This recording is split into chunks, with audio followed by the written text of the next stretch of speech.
Morning, morning, morning.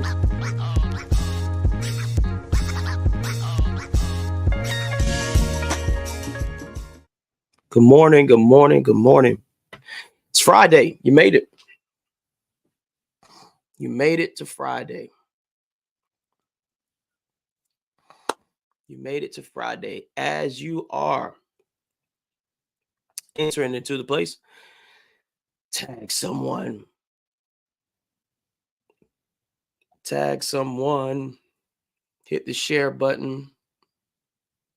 I appreciate you coming on, especially those of you who've been on every day this week. Let's hit the share button. Let's tag people, shoot it to people's inbox, and let's move forward.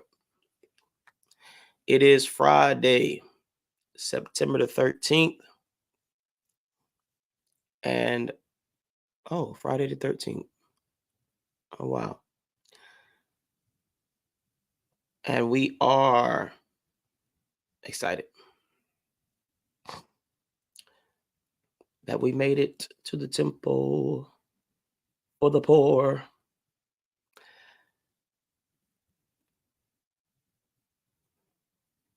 Good morning to everybody. I hope you all slept well.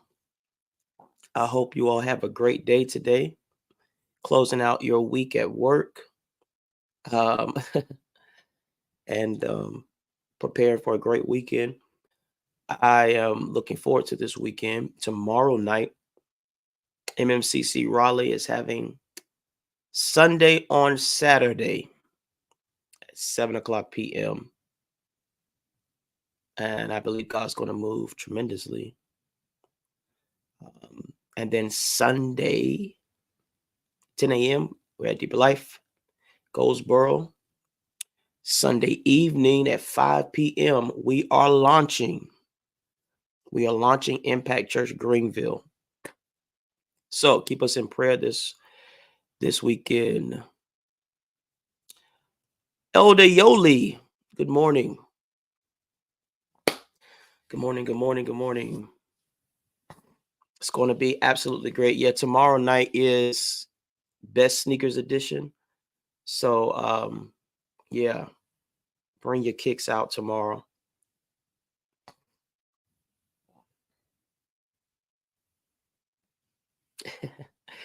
Okay, so check this out. As we're closing out this week, our focus or our focus this week has really been, maximizing our potential, allowing ourselves to overcome fear, overcome worry, doubt, operate in faith. Those are the things we've been talking about this week. And so today we're going to continue and close out with this particular message. Now, next week we'll be back on Tuesdays. I told my wife I would love to do the pour every single day, but I know I can't commit to that because of travel and things of that nature. But we'll be back on Tuesdays next week. So I'm excited about that. Today I want to talk about let them out. Let them out. I'm jumping from that. My launching pad is 2 Samuel chapter 23, verse 20. It talks about Benaiah. He was a valiant man who had done many deeds, the Bible says. He killed 2 lion-like heroes of Moab. He also had gone down and killed a lion in the midst of the pit on a snowy day. Yeah. I taught this for our church. It's been almost a year and a half now, but it really speaks to the warrior that's on the inside of you. all of us have some type of determination. And when you are determined to do something, um, there's almost a another you that comes out that does not allow things to slide, that does not give up easily, that is very focused. And so everything that we talked about this week, we got information, but in order to see, I'm sorry, we got information this week, but in order to see manifestation, there must be implementation. So as you are going forward, you got your dream book, you got your notes, you got your ideas, you got your concepts, but there has to be that determination. That warrior that's on the inside has to come out. And it's time for you to let them out. That thing that causes you to be determined, that nobody can stop you, nobody can change your mind, that person, that individual has to come out. That individual has to come out. Right? So this is the time or season of your life where you refuse to be ran over, you refuse to be overlooked, belittled, taken for granted, underpaid, degraded, dishonored, manipulated, or treated like a puppet. This is the year that you will not accept. This is the time. This is the season. You will not accept failure. You will not accept defeat. You will not accept quitting. Right? Any of these that fit you, you could put it in the comments. There has to be a boldness spoken over your mind and your life that challenges every spirit of worry, all second guessing, or fear, and push you to say the words. Nobody wants to quote him anymore, but whatever I want, I get. P. Diddy. All right. Yeah. I refuse to live in mediocrity.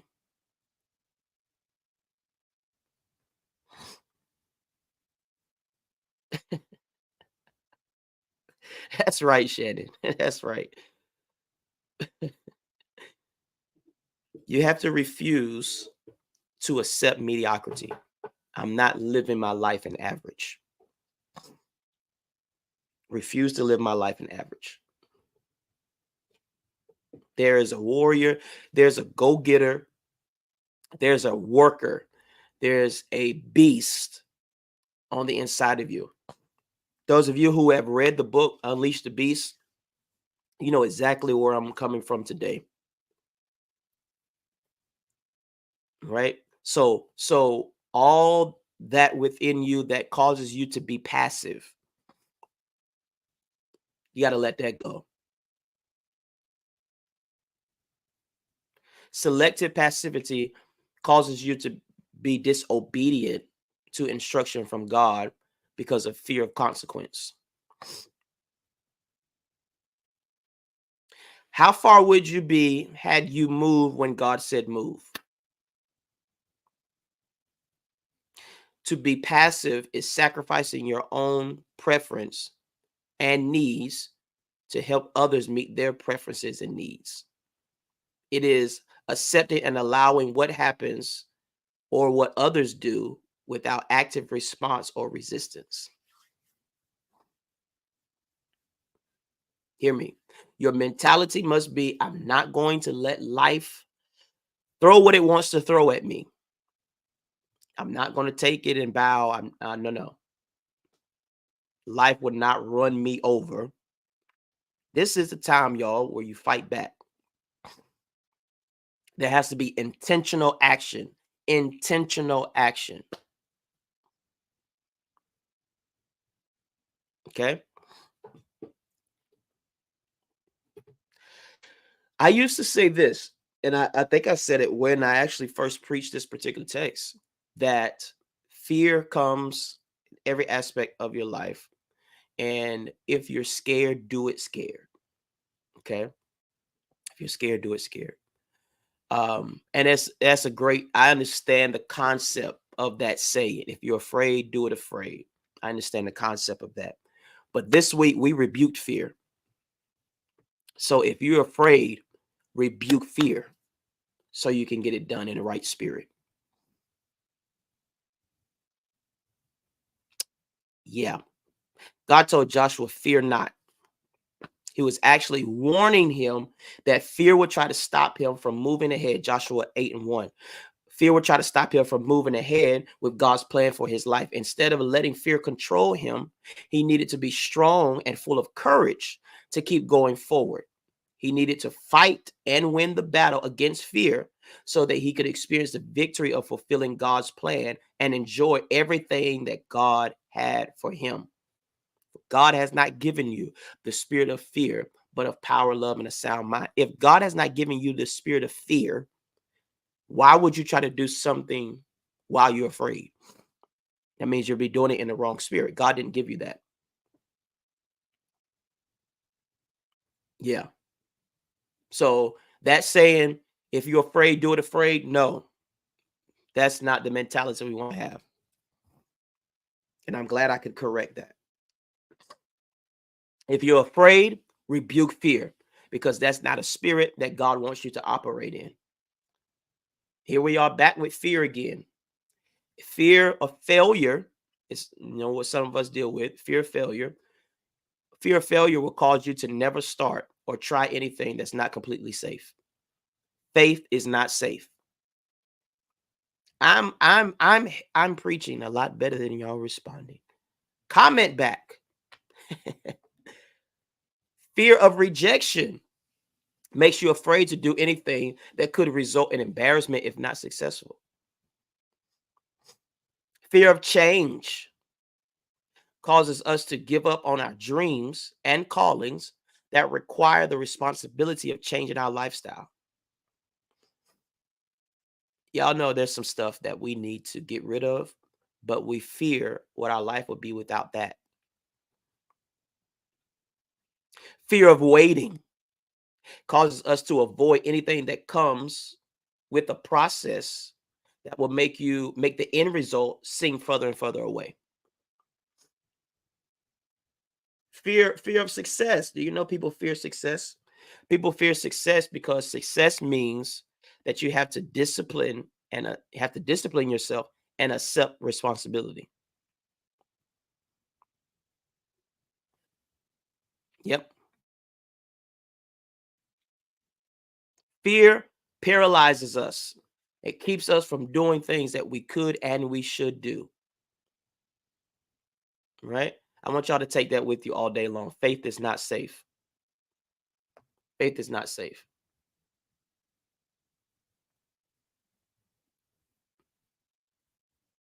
Okay. The Bible says that Benaiah was a strong warrior. He's known as nobody to play with. He's a warrior. He's a strong warrior. And a lesson that we could take from Benaiah is that he was was cool as a background character. It's only mentioned a few times in the Bible, but whenever he shows up, he does something incredible. Okay. Benaiah was in charge of David's guard. Benaiah commands David mercenary forces. Benaiah's father is a priest. Benaiah's grandfather is a valiant man. Benaiah, as I said, killed 2 Moabite heroes. Benaiah killed an Egyptian giant. Benaiah makes Solomon king. Benaiah becomes Solomon's general. Benaiah, in one verse, gives us instruction that we can walk with for the next seasons of our life. He gives us a rubric to follow as it pertains to being a go-getter and being fearless. Bible says Benaiah chased a lion. You got to have the right tenacity. Tenacity is a quality or fact of being determined, persistent. The most difficult thing is the decision to act. Okay? The most difficult thing is the decision to act. The rest is merely tenacity. The fears are paper tigers. You could do anything that you decide to do. You could do anything you decide to do. You can do anything you decide to do. You can act to change and control your life. And the procedure, the process is its own reward. For Benaiah, it was an opportunity to step into his destiny. After defeating the lion, he landed a dream job as King David's bodyguard, and eventually became the commander-in-chief of Israel's army under King Solomon. You never know what that decision can lead to. That's why you got to be determined, make the proper decisions, and make moves. Right? He had the right tenacity and he had the right territory. Okay? He chased the lion into a pit. Okay? The pit sounds like a bad place, but it was only a bad place for the lion, not Benaiah. I hope you got that. He chased the lion into a pit. And although a pit sounds like a bad place, it was only a bad place for the lion. He chased the lion down into a pit. Right? This is your time to back what's been hindering you into a corner. How determined are you to make a lion run? Okay. The biggest thing that is supposed to have you in fear is afraid of you. Are y'all getting this? The biggest thing that's supposed to have you in fear is afraid of you. Go after it. Stop being passive and allowing the enemy to put you in defense mode. This is the time you go into offense. That man chased a lion down into a pit.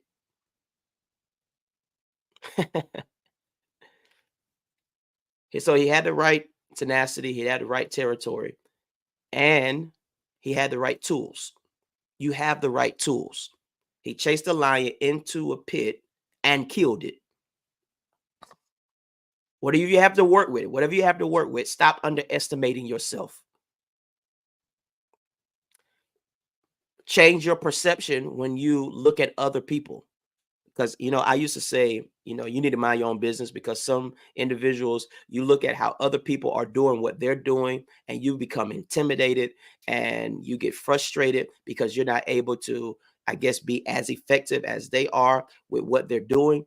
And the truth of the matter is, you need to see other people, but you don't need to be intimidated. You need to be inspired.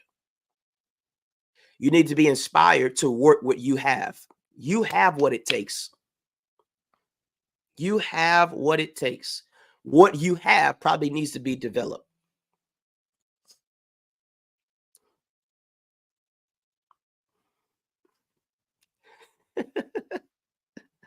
That's right. That's right, Vanessa.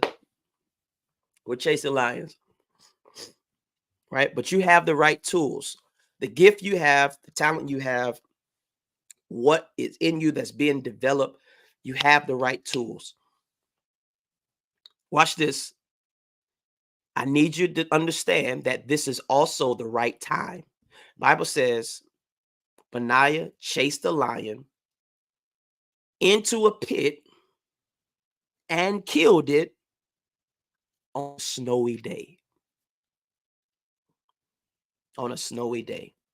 It doesn't sound like the right place. He chased it into a pit. This whole thing it seems crazy. First of all, he's chasing a lion. Why does a lion run? He's chasing a lion. He chases it into a pit. Seems like a place where the lion could take advantage of him. And he killed it. He killed it on a snowy day, which explains that he did it at the right time. Ecclesiastes 11:4 said, "He who watches the wind, waiting for the conditions to be perfect, will not sow. And he who looks at the clouds will never reap."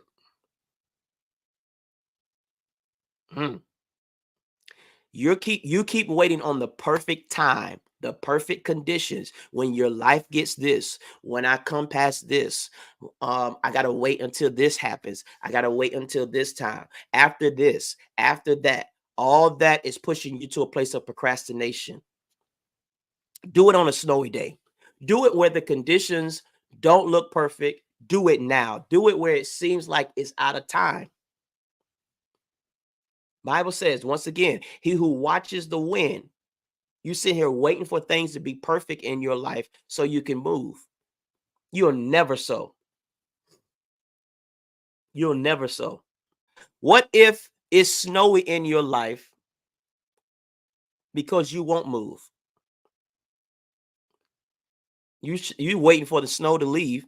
What if the snow is there because you won't move? Bible says, he who watches the wind will never sow. He who looks at the clouds will never reap. There's a Benaiah in you that you need to wake up. There's a warrior in you. There's a person of determination in you. Go after it. Wake up that warrior of determination.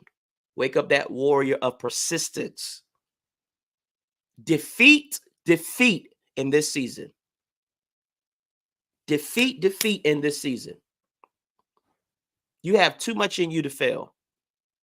Woo! You have too much in you to fail. It's time for the warrior within you to arise. So, as we close out this week of the poor, thank you for being on every single day, even the first day when I was late. This is the time now where you go forward in life more determined, more focused, more driven than you've ever been before. And don't allow anything to chop down your momentum. Don't allow anything to throw you off course. Don't allow anything to stop you from moving. Who cares about snow? You'll be able to run through the snow. You'll be able to work in these conditions. Yes, you can build in these conditions. You can build in these conditions. You can do it. You can achieve. You can be successful in these conditions. And when you move in these conditions, that's when the condition changes. Stop waiting for the condition to change so you can move. When you move, that's when the condition will change. All right? So, as Benaiah did, so shall you. It's time for you to chase what you've been afraid of, back it into a corner. Kill it. Now. Today. All right. I pray y'all receive this. It's Friday. I'm actually going to go back to bed. For a couple of minutes. I'm gonna go back to bed for a couple of minutes. I believe that. Yeah. So those of you who've been keeping up, we have an amazing week. We've had an amazing week. And if you're suit guy or not a suit guy, we've getting ready to launch the A. Bernard collection. And we have so many subscribers that the Lord has blessed us with in just 1 day, 2 days. So I want you to be a part as well. Go to abernardcollection.com. Those of you who work anywhere in ministry, go to experienceicg.com and register for Fuel Strategy Summit, October 17th and 18th. Yoli, we will be at your church. We'll be at the Life Center in Charlotte. And our host hotels are just 1 mile down the street. So I want you to make sure you register, book your room, because you only got about 2 more weeks to do so. Charlotte, we are coming. All right. We are coming. It's going to be absolutely phenomenal. I'm excited. Apostle Tamil Curtis, who's on today, is going to be one of our speakers. And I'm excited about her session, of course. So it's going to be absolutely amazing. So I want you to visit abernardcollection.com, experienceicg.com, and make sure you're a part of everything that we're doing. Mount Moriah, I'll see you tomorrow night, 7 o'clock. Deeper Life, I'll see you Sunday. And then Impact Church. Sunday, we are launching. We're doing a lot, y'all. We're doing a lot. We're launching a listen, you do not want to break out cards around our people. I'm telling you. I'm telling you. It's gonna be crazy. All right. So Sunday we are launching Impact Church Greenville. I'm so excited. This will be the first launch that I have done. And so I want you all to keep us in prayer Sunday. And then I got a couple of more that we're going to be announcing soon. So stay tuned. Stay tuned. We're doing some amazing things. Thank you all for tuning in today. And we'll see you all on Tuesday. God bless.